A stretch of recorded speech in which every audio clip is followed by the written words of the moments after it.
The Sahara, a giant, sunburned sandbox the size of the US. Hardly anyone lives there. Why? Is it the heat, the lack of water, or just that camels got dibs first? Let's find out. First off, the Sahara isn't really empty. It's just picky about who stays. Take the Tuaregs, 2 million strong, scattered from Mali to Niger. These people have been out here since before Athens even dreamed up the Parthenon. Some historians even think they might be distant cousins of the ancient Egyptians, which means they were desert influencers before Instagram existed. They call themselves freemen, and they mean it. They fought back against everyone who even looked in their direction. Rome, the French, even the weather, and that's saying something when your backyard hits 122 degrees Fahrenheit. Then there are the Sahrawi, about 650,000 of them. Think of them as desert fusion, Arab conquerors mixed with the local Berbers, all seasoned by centuries of wind, sand, and stubbornness. These people looked at endless dunes and said, yeah, looks good. So there are people out there.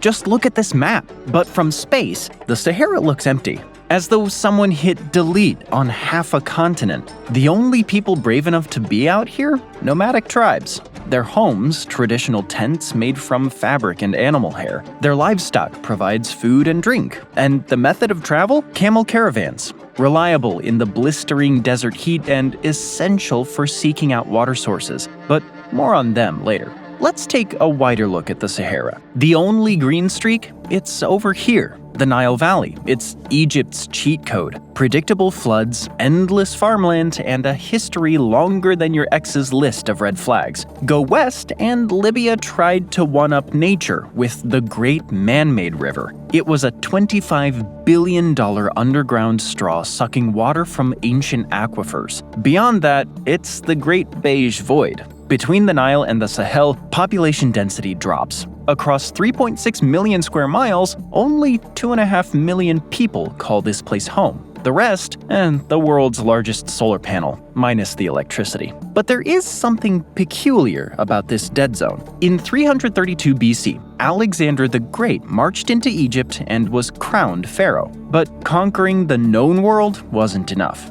He decided to take a stroll across the Sahara. His destination? The Siwa Oasis, tucked deep in the Qattara Depression. A place so low, it's practically Earth's belly button, 62 feet below sea level. 200 springs bubble up through porous limestone and clay, quietly defying the laws of this place should not exist. Alexander was declared the son of the god Amun. Yeah, that's right. The desert looked at this sweaty Macedonian and called him Zeus Jr. You'd think he'd retire after that, but no, the man just kept walking. Today, around 25,000 people still live in Siwa, preserving ancient traditions amid dunes shaped like pyramids designed by Salvador Dali. But Siwa is just one oasis in the Sahara's secret network of watery loopholes. The biggest? Tafilalt, down in southern Morocco. It's the heavyweight champ of oases, nearly 30,000 square miles of palm groves lounging between cliffs of molten gold sand. It's less desert wasteland, more VIP section for dates and donkeys. Look at a population map and it's pretty obvious. Even a cactus could do the math. Water equals life. No water, no party. And everywhere else, Mars cosplay. Aside from the Nile and a few shy rivers hiding in the west, surface water is basically a rumor passed around at campfires. But 7,000 years ago, the Sahara was straight up green. A full-on tropical vibe. Hippos, cattle, people splashing around like it was some Bronze Age beach resort. Ancient rock art proves it. The world's oldest vacation selfies. Then came the great ghosting. The rains left, the rivers vanished, and the Sahara went full minimalist. It's all part of a 240,000-year climate cycle that swings between Eden and, good luck surviving past noon. Every 20,000 years, Earth wobbles on its axis. It's enough to throw the monsoons off course and turns paradise into a blow dryer. the planet's version of mood swings. We're deep in the Sahara's dry phase, the planet's built-in dehydrate setting. The monsoons packed up ages ago and moved south, leaving North Africa on hold. Rain here is about as predictable as your phone battery after an update. Officially, the Sahara gets less than 3 inches of rain a year, but that's the average. A third of it gets just 0.4 inches. Another 17% barely 0.2 inches. That's the kind of dry that exfoliates your soul. Meanwhile, Phoenix, Arizona gets to brag about something, at last. Sure, it's hot enough to deep fry an egg on your driveway and your sanity on the walk to your car, but at least Phoenix has rivers. Real ones. The Colorado, the Salts, the Verde, a whole smorgasbord of hydration. They've got lawns, swimming pools, Zillow listings. The Sahara? Just mirages and regret.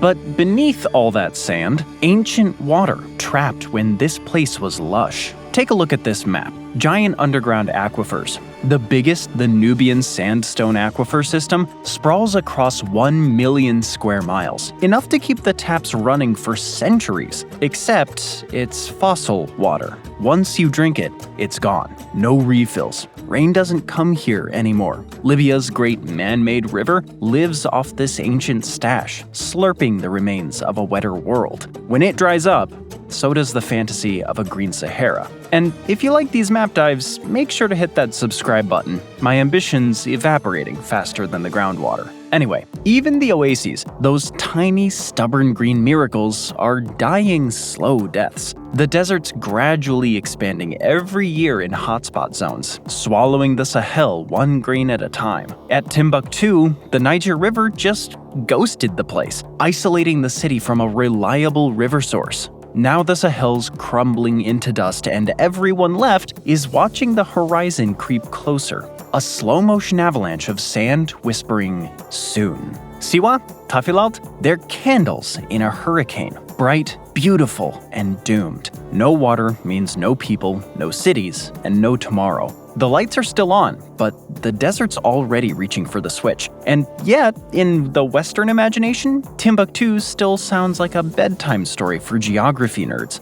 Well, I'm not talking about you. In one British poll, a third of people didn't even think it existed. Figures. The Sahara's always been the world's biggest catfish. But for now, Timbuktu is real, and its fairy tale rep comes from salt. The city didn't just rise because of it, it thrived on it. The Sahara hides more than 20 salt lakes and mines in the Tagaza and Taudeni, ancient money pits where men literally mined white gold. Timbuktu sat dead center, shipping salt north to the Mediterranean and south into the savannah. Back then, salt wasn't just seasoning, it was life insurance. No fridges, no ice, just sodium or starvation.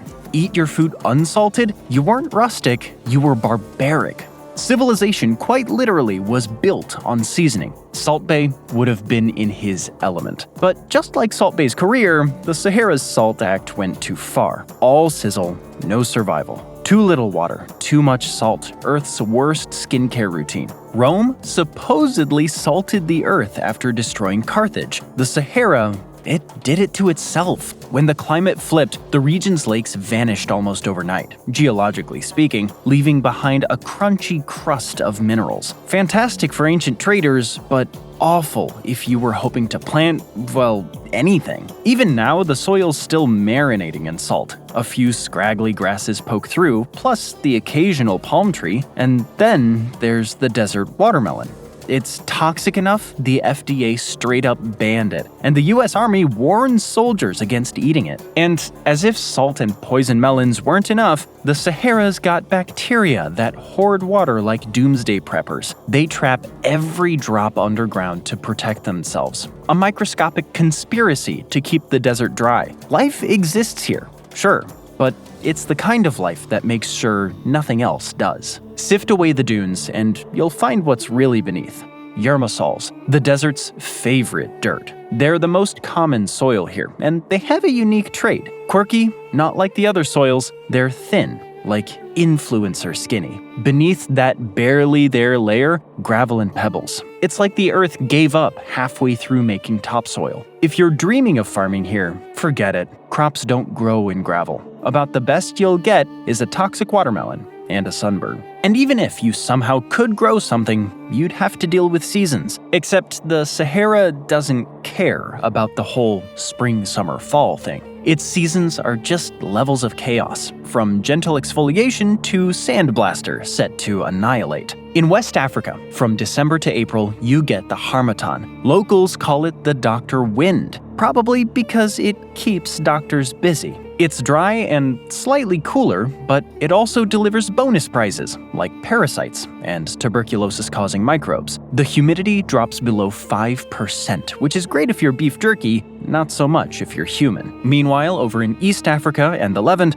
they get the Khamsin, the Sahara's hairdryer mode. 50 days of wind from March to May, blasting at up to 87 miles an hour. The mercury hits over 104 degrees Fahrenheit. That's not weather. That's nature's way of saying, you shouldn't live here. And these winds don't just melt people, they ruin dessert, literally. Chocolate prices spike every time the Harmattan goes beast mode. The 2025 season was the driest in 6 years. Cocoa farmers in Ghana and the Ivory Coast watching their crops crisp up like a Scotsman in the Sahara. The result was the lowest cocoa yield in 21 years. So when you shell out $12 for a Valentine's box of chocolates, remember that's not inflation. That's the Sahara blowing hot dust on your romance. Every year, the Sahara's winds do their worst. Not content to just roast crops, they go full mob boss and bury them alive. Plants can't photosynthesize when they're wrapped in nature's sandpaper. The wind even erodes the soil. No surprise, desert people gave up and traded salt, gold, and ivory instead. You'd ditch farming too if your fields kept blowing into the next time zone. But the wind doesn't stop at crops. It's civilization's archenemy. Sand here doesn't just sting, it schemes. It scours skin, shreds buildings, and eats power lines. Engines choke, filters clog, and machinery sounds like it's gargling gravel. Infrastructure doesn't age here. It erodes. The Trans-Sahara Highway, the world's longest construction project, started in the 1970s, and it's still not done. Parts are still unpaved. The price tag so far, $175 million in Niger alone, the world's priciest dirt road. And yet, beneath all that dust lies treasure. The Sahara's ancient green past left more than hippo fossils. It left a buried fortune. Oil, gas, uranium, phosphate. Algeria alone sits on 2% of the world's natural gas. Egypt and Libya are floating on trillions of cubic feet more. Algeria's uranium stash, about 26,000 tons. Morocco's phosphates, enough to feed half the planet, literally through fertilizer. The Sahara's not barren. It's just stockpiling like it knows something we don't. Why isn't it rich then? Simple. You can't dig without water. Oil drilling, uranium refining, gas extraction, they all need it, and here water isn't a resource. It's a religious experience. Using it to mine energy would be like draining your last oasis to charge your iPhone. Try pitching that to someone whose village just disappeared under a migrating dune. And even if industry somehow takes off, it'll chew up what's left of the land. Pumping, drilling, mining, all just different ways of taking a sledgehammer to soil that's already on life support. It'd poison the few water pockets still hanging on. Let's be honest, the Sahara doesn't need help getting drier, but we keep showing up with shovels anyway. Then come the man-made messes. What do you think of when you hear Libya? Well, things aren't as chaotic as the civil wars of the 2010s, but calling it stable is definitely glass half full. The UN-backed Government of National Unity mostly exists on letterhead. Elections promised for 2021, still a mirage. Rival militias keep circling like vultures at an all-you-can-eat buffet of bad decisions. It's so fragile that history's dark echo has returned. The trans-Saharan slave trade. Supposedly ended last century, but now it's back through Libya's smuggling routes, where traffickers move people instead of salt. So sure, the desert holds riches, oil, gas, minerals, human trafficking, but who's gonna invest billions in a place where governments evaporate faster than sweat? No company wants to bet on infrastructure that could be buried by politics before the sand even gets a chance. Zoom out, and it's the same story across the map.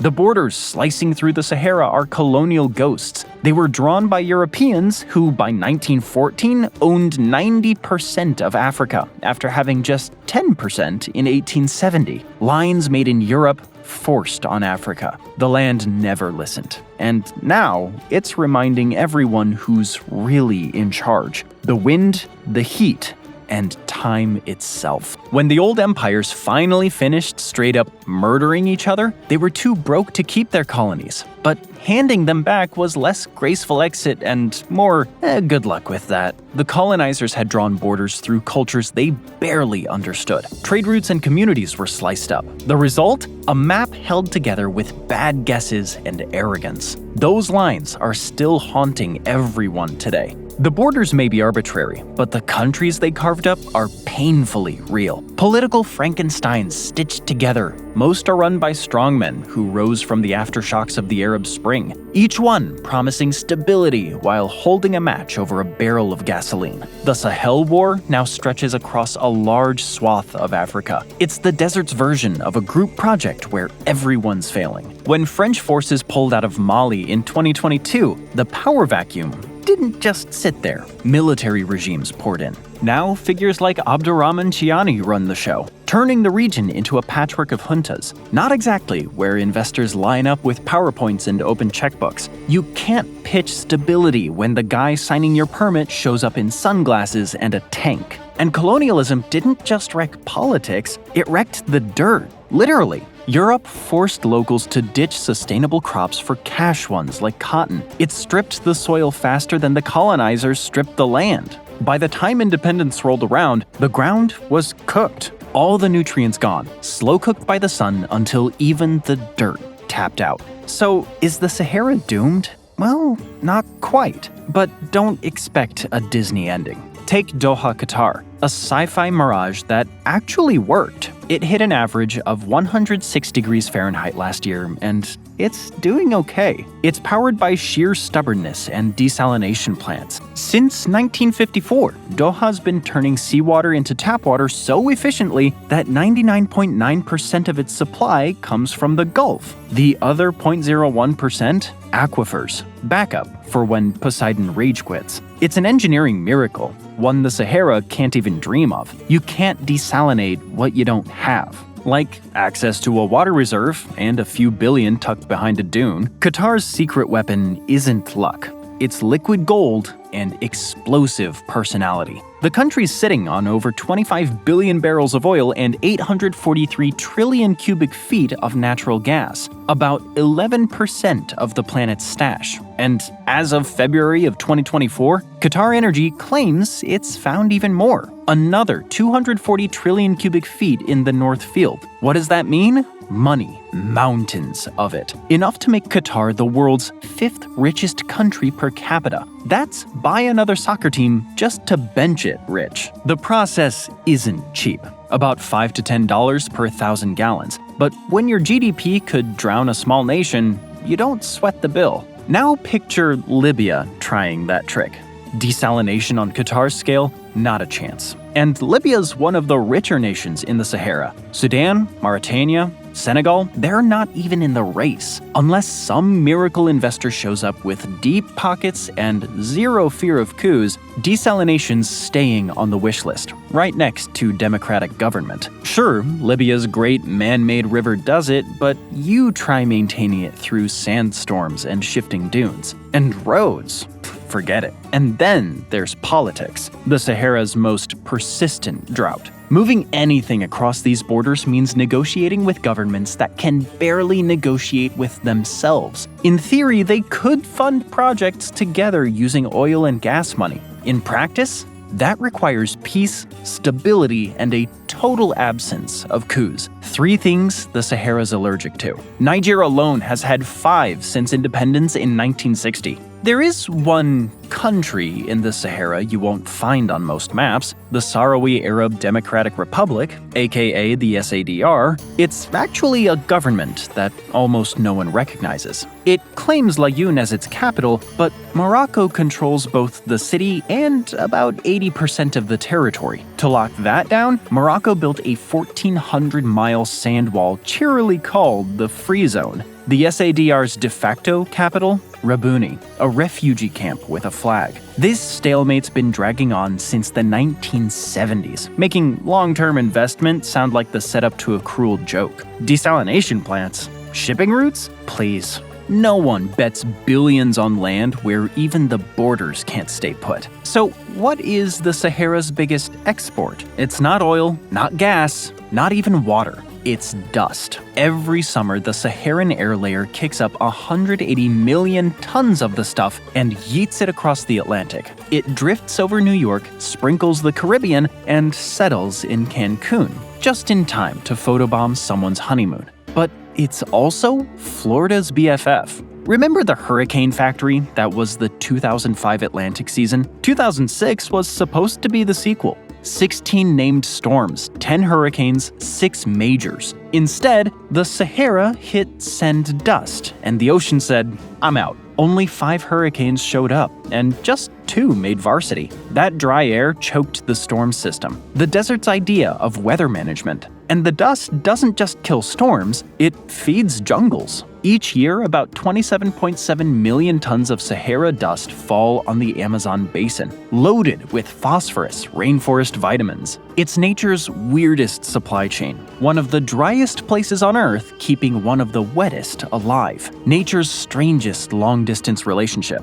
15,000 years from now, when the Sahara finally stops sneezing dust across the planet, things could get messy. Expect more hurricanes gunning for Florida and fewer nutrients landing in the Amazon. A terrible trade. More chaos for everyone, but that's a tomorrow problem. Today, the countries bordering the desert, the Sahel nations, are just trying not to get buried by sand. And that's where the Great Green Wall comes in.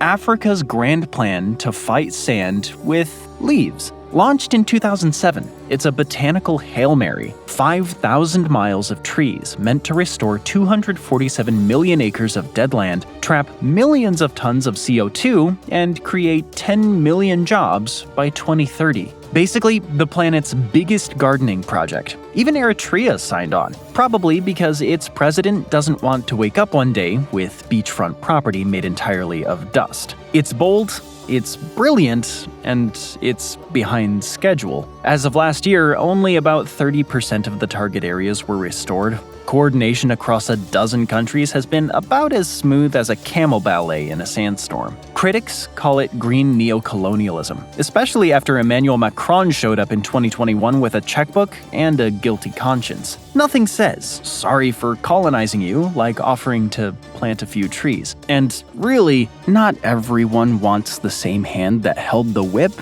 now handing out watering cans. Still, there are bright spots. Senegal's chunk of the wall actually works, proof that when locals take charge, the desert backs off. More nations are following suit. When your livelihood's being buried alive, you plant trees first and count profits later. But that's the Sahara, always hungry, always moving. A beast that demands tribute just to let you exist. When an entire continent has to grow a forest the size of Australia just to stay livable, you realize survival here isn't just a lifestyle, it's a job, with no breaks, no benefits, and the boss is the wind. Thanks for joining me today. I hope you enjoyed the video, and if you want to see more videos like this, then please consider subscribing and turn on notifications. It really does make a difference. Thanks again, and I'll see you next time on MatPack.